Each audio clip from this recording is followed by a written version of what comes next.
Hello అండి, welcome to our channel. నేను మీ ప్రసూనారెడ్డి. ఇడ్లీ పిండి మిగిలినప్పుడు కానీ దోశ పిండి మిగిలినప్పుడు కానీ పునుగులు వేసుకోవచ్చండి, బాగుంటాయి. దీనికి కావాల్సిన పదార్థాలు: ఇడ్లీ పిండి, కొంచెం ఇడ్లీ రవ్వ, మైదా రెండు కలుపుతున్నానండి. మీరు బియ్యం పిండి ఉంటే కూడా వేసుకోవచ్చు, పొడిపిండి. ఇందులోకి ఉల్లిపాయలు, పచ్చిమిర్చి, కొత్తిమీర, కరివేపాకు, అల్లం తురుముకొని అన్నీ తురిమి పెట్టుకున్నానండి. ఇప్పుడు ఇవన్నీ వేసేసి, ఇడ్లీ పిండిలో ఉప్పు ఉంటుంది కదా, అందుకని కొంచెం ఉప్పు, కొంచెం సోడా వేసి కలుపుకోవాలి.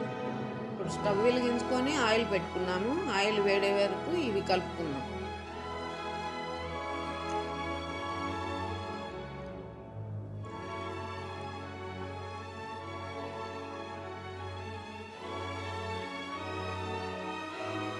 ఈ విధంగా కలుపుకోవాలండి, మరీ పలుచంగా కాకుండా కొంచెం గట్టిగా కలుపుకొని, వీటిని నెల్లూరులో పులిబంగరాలు అంటారు, ఇక్కడ పునుగులు అంటారు.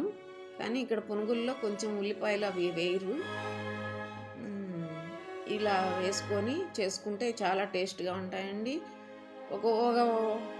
ఒక రోజుకి టిఫిన్కి రెడీ అయిపోతుంది, లేదా ఈవినింగ్ స్నాక్స్కి ఎవరన్నా వచ్చినప్పుడు రెడీ చేసుకోవచ్చు. ఇలా స్పూన్ తోటి ఇలా వేసేసుకుంటే గోల్డెన్ బ్రౌన్ వచ్చే వరకు వేపుకోవాలి.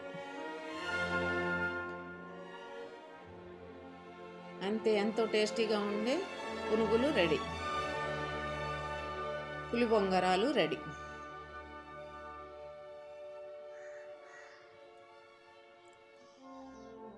నా వీడియోస్ నచ్చినట్లయితే లైక్ చేసి, షేర్ చేసి, సబ్స్క్రైబ్ చేసుకోవడం మర్చిపోవద్దండి.